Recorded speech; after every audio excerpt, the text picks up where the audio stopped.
6 decommissioned federal buildings selling for less than a used car. But here is what nobody tells you when they show you the price tag. The reason these buildings are dirt cheap has almost nothing to do with their condition. It is what lives inside them, literally. Stay with me, because by the end of this video, I am going to reveal the one factor that local governments and developers desperately do not want you to know about. The hidden cost that turns a $5,000 bargain into a $500,000 nightmare. And once you see it, you will never look at a decommissioned federal property the same way again. If you are watching this, there is a solid chance you have already thought about it. You have seen the listings, you know what a house costs where you live. You have felt that moment of doubt when you signed the mortgage papers, and you have wondered if there is still a way in, a door that has not completely shut. There is. But I need you to do something first. Subscribe to this channel because we are adding new properties and new strategies every single week. And I want to know in the comments below, have you ever considered buying a property with serious history attached to it? Leave me your answer down there. This community is built on real people doing real research. Now, I have put together a complete guide on federal property acquisition strategies, including the full breakdown of decommissioned buildings currently on the market, where they are, what they cost, and the exact legal pathways to buy them. That guide lives in the description below and in the pinned comment. Get it, because what I am going to walk you through right now is the simplified version. The guide is where the complete mechanisms are explained in detail. Let me set the stage. For the last 60 years, the federal government has been systematically shuttering buildings, courthouses that saw landmark cases, post offices that anchored entire downtowns, Federal Reserve branches that managed millions, tax collection centers, immigration processing facilities. Some of these structures were built in the 1890s with materials and craftsmanship that does not exist anymore. Limestone facades, hand-carved wooden doors, terrazzo floors, 16-foot ceilings, spaces built to intimidate and inspire at the same time, built to last for centuries. Then the government decided, we do not need these buildings anymore. Courtroom hearings moved to bigger complexes. Mail processing went digital and centralized. Nobody was walking into a brick-and-mortar tax office anymore. The buildings were just sitting there, costing money in upkeep, utilities, and property taxes. So the General Services Administration, the GSA, the federal government's real estate arm, started listing them. The prices looked insane. $5,000 for a 2-story federal courthouse, $12,000 for a former immigration processing center, $8,000 for a post office that had been operating for 80 years. These were real prices, real listings. And for about 48 hours, people across the country saw those numbers and started dreaming. But wait, this part is critical. This is where the story changes direction completely. Here is what the GSA does not put in 60-point font on that listing page. These buildings are not just empty, they are legally bound. Most of them were constructed before 1976, which means they hit the threshold for the National Register of Historic Places. Some were registered before they even closed. That registration is not an award, it is a collar. When a building earns historic status, you cannot just go in and do what you want. You cannot tear out the original plasterwork. You cannot replace those Victorian-era windows with something modern. You cannot reconfigure the interior without filing for a certificate of appropriateness from a federal review board. That process takes months. It involves architects who specialize in historic restoration. It involves proving to the government that your renovation is not going to damage the character and integrity of the structure. Do you see where this is going? The $5,000 building just became a $50,000 renovation commitment before you even bought the first board of lumber. And that is the optimistic scenario. The approval process alone, just the sitting in rooms with bureaucrats part, can take 12 to 18 months. Add in the specialized contractors who know how to work with historic buildings. Add in the building code violations you discover once you open the walls and find that the original electrical system is not code, the plumbing is not code, and the foundation shows signs of settling that require a structural engineer's report. Suddenly that $5,000 bargain is looking at $50,000 in professional fees alone, plus $200,000 in restoration costs to bring it up to code while keeping everything historically appropriate. And that assumes the local government wants the building to be restored. Sometimes they do not. Sometimes the city already has a new courthouse downtown. Sometimes the old federal post office is on a street that has gentrified into something the city council does not actually want anymore. It kills their vision for the area. Sometimes the building is sitting on land that a developer wants, and the only way to get you to walk away is to make the permitting process so hostile that you run out of money and patience before you run out of obstacles. That is the secret they do not advertise. The government is not trying to sell you a home, they are trying to move a liability off their balance sheet. They are selling you the privilege of fighting with 5 different government agencies to do anything with the property you just bought. So why are we even talking about this? Because there are people, smart people, patient people, people with money and vision who understand this game completely. They see the restrictions not as roadblocks but as protection. A building that cannot be demolished is a building that cannot be turned into a Walgreens or a parking lot. A historic building on the National Register becomes an asset precisely because there are costs associated with owning it. That scarcity creates value. Some of these buildings have been converted into lofts, office spaces, museums, galleries, and mixed-use properties. The people who did it understood something fundamental. The price tag was not low because the building was worthless. The price tag was low because the barrier to entry was so high that most people could not see through the fog. They took the 6-month dive into research, the 18-month navigation of approvals, and the specialized contractors, and they came out the other side with a property that is now worth 10 times what they paid for it, because there will never be another one like it built again. But here is the part that most of these success stories do not share openly. Many of them took grants, state historic preservation grants, federal tax credits for historic rehabilitation. Yes, the same federal government that closed the building will give you tax credits to restore it. Local economic development funds. Some bought in partnerships. Some had professional backgrounds in construction or architecture already. Some got lucky and found a building in a city that was already leaning hard into downtown revitalization. The favorable conditions mattered as much as the price. What you are not hearing enough about is the cost structure underneath these transformations. The purchase price, $4, 5.00, $8, $4, 20,000, that is the headline. But the real number, the one that separates dreamers from actual owners, is what happens after you sign the deed. I talked to a woman named Sarah who bought a decommissioned federal grain storage facility in Iowa for $3, 5,000 for me. Clean purchase, no liens, clear title. Within 3 months, her contractor told her the foundation needed $6, 8.00 in structural repair work before anything else could happen. The roof was going to be another $4, 5,000. The electrical system had to be completely gutted and replaced to meet current code. $3, 2.000. She had not yet touched a single interior wall, not yet installed plumbing or HVAC, or opened a single room to the public. Her total outlay before the building was even habitable, $1, 80,000 on top of the purchase price. She had saved enough for the down payment and the headline renovation. She did not have $1, 80,000 waiting in reserve. She had to get a construction loan, which means interest, which means her actual cost of ownership just climbed higher.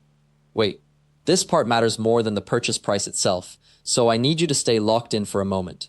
The reason most of these federal buildings sit empty for years, sometimes decades, is not just that they lost their original function. It is because the cost of bringing them up to code, to safe occupancy standards, often exceeds what the market will bear. The government knows this. That is exactly why they auction them off. Take a fire lookout tower in Oregon that sold for $1, 8,000. Price tag screams opportunity, right?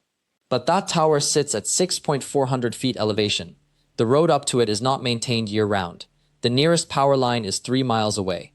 Bringing electricity to that site would cost you between $4, 0.000, and $6, 5.00. That is before you even ask whether the tower itself, built in 1952, can handle modern electrical load. Water has to come from a well, septic system, snow load in winter. Insurance companies will barely write a policy for a structure that remote and that old. The actual all-in cost to make that tower livable? Someone who bought one just like it told me $1, 40,000, maybe more if you hit complications. The headline was $1 8,000. The reality was 7 times that number. Here is the pattern I have watched repeat itself across dozens of these federal building sales. The cheaper the purchase price, almost always the more expensive the actual restoration. There is an inverse relationship nobody wants to admit out loud. A decommissioned federal courthouse in a mid-sized city where real estate is still somewhat active, price tag might be $2,000.000, but someone might actually want to buy the restored building. Banks will lend against the finished product. A decommissioned federal storage depot 20 miles from the nearest highway in a county losing population. Purchase price drops to $4.5. But there is no future market. There is no collateral value. There is only you, alone, spending more money than you saved to buy it in the first place. Before we continue, and this is genuinely important for what comes next, keep this in mind for a second. The actual economics of these properties are hiding in the numbers that come after the headline. That is where you find either a real opportunity or a financial trap. Our complete guide, the one we have built specifically for this channel, with every variable calculated out, every hidden cost mapped, every financing path explained, that guide breaks down exactly which types of federal buildings actually make financial sense and which ones are priced low for a reason. You can grab that from the description or the pinned comment. It walks you through the real math, not the fantasy version you see in the auction listings. So let me take you through some of the federal buildings that actually crossed the finish line, where the headline price made sense because the hidden costs were real but manageable.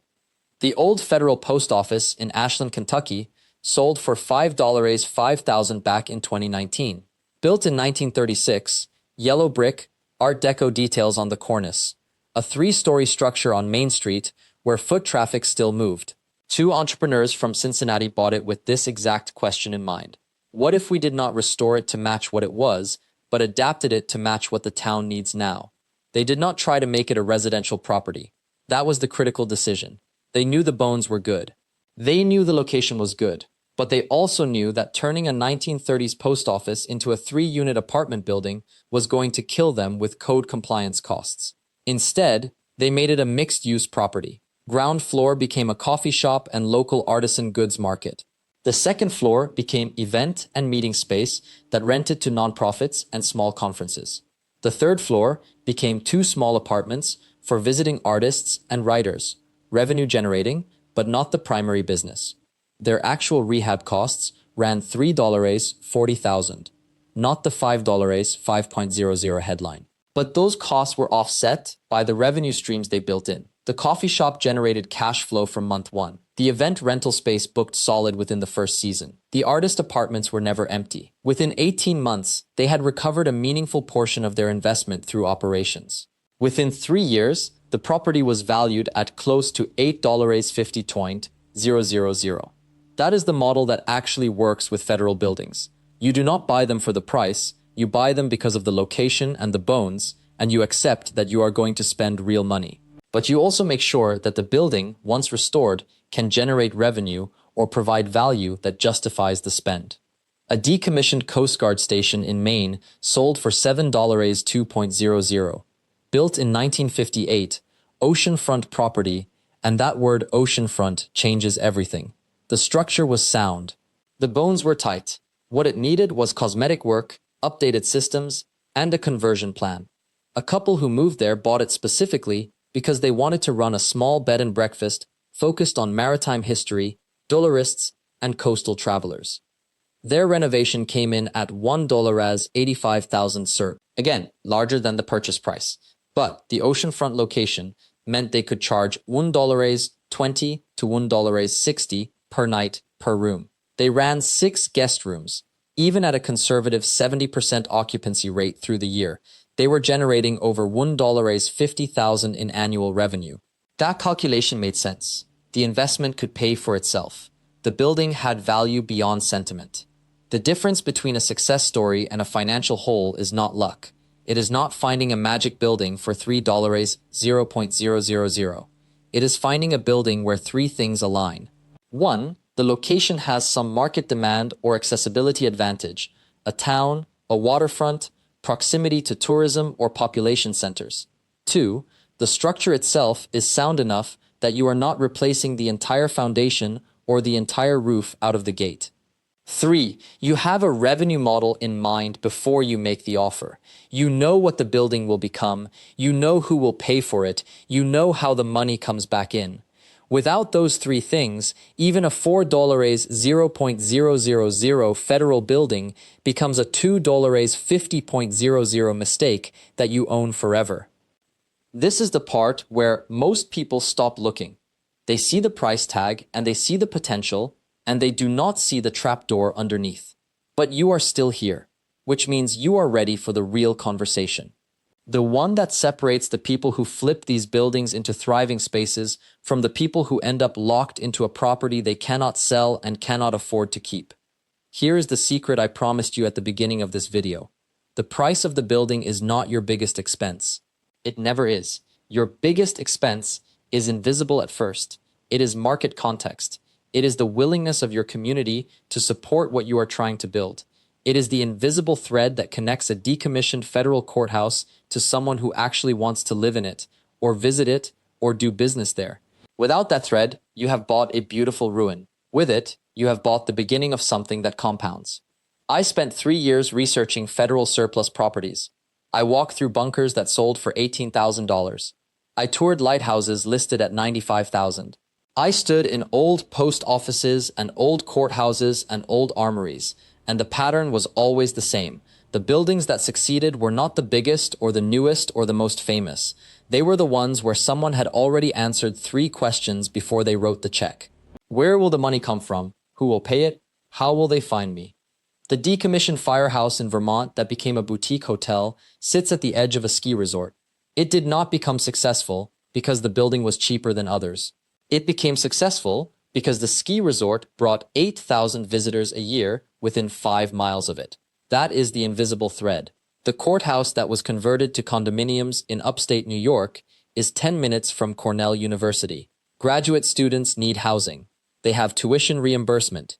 They will pay market rent, 3 times as much as the building cost to acquire was spent on the conversion, but the cash flow model worked before the first board was nailed in place.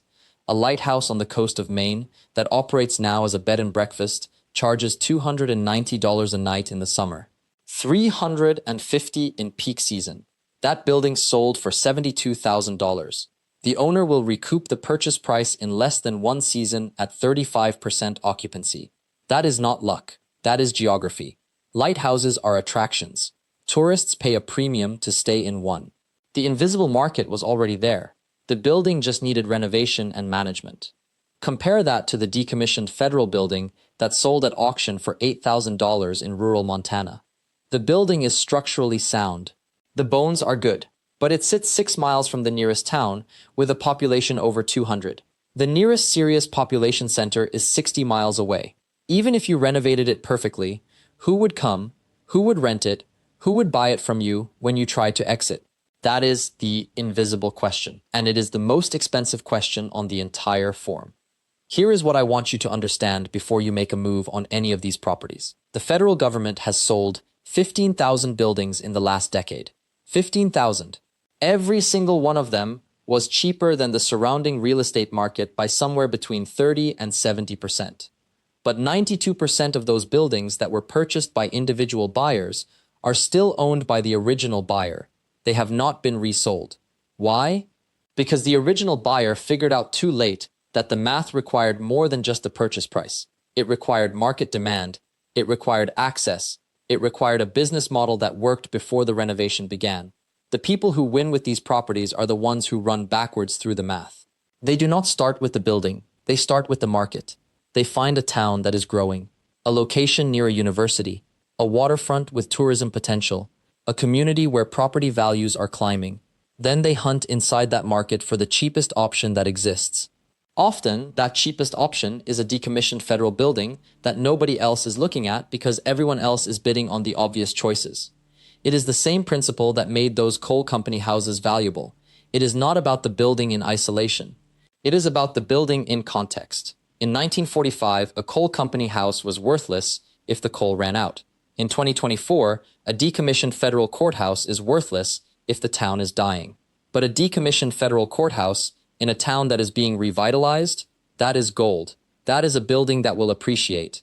That is a building you can actually sell to someone else. The guide I mentioned at the beginning, the deep dive into how to identify these markets and how to run the numbers on federal surplus properties. It has a section that teaches you how to spot the difference, how to recognize the towns that are turning the corner, how to read the signals in property tax data, in population trends, in local business registrations. It is the difference between buying a building and buying a future. That distinction is worth the cost of the guide alone. You will find it linked in the description and in the pinned comment. But here is what you need to understand right now, in this moment. Before you see a price tag and feel that pull, before you start imagining the possibilities, before you call a realtor or place a bid, the question you have to ask is not, can I afford this building? The question is, can I afford this building in this place? If you can answer that question honestly, if you have looked at the market and you have talked to the locals and you understand what the revenue stream will be, then you have found something real. You have found the kind of opportunity that a price tag of $30,000 or $50,000 or even $125,000 actually means something. You have found the rare alignment of cheap real estate and genuine market demand. And that is the secret. That is what separates the people who build wealth with these properties from the people who are still waiting for someone to buy that beautiful courthouse they bought 8 years ago. This is your challenge for this week. Before you make any serious move on a decommissioned federal property, I want you to run this test. Find a town, any town, look at 3 decommissioned federal buildings for sale in that area or nearby areas. Then run the backwards math. Do not ask what the building will cost you. Ask what the market will pay for it once you are done. Ask who will live there. Ask how they will find you. If you cannot answer those questions, you have found a beautiful bargain that will own you instead of the other way around. If you can answer them, you have found something rare. Thank you so much for watching this entire series with me. If this has resonated with you, if you are genuinely curious about finding and converting these federal buildings, please hit subscribe so you never miss a new upload. Leave me a comment below and tell me about a decommissioned federal building in your town or a building you have always wondered about. And please activate the notification bell. I drop new properties and deep dive analyses every single week, and you do not want to miss the next one. End of part 3. Script complete. Total additional characters in part 3, approximately 6.742 characters, delivering R7 payoff, R8 strong close, and warm farewell as specified.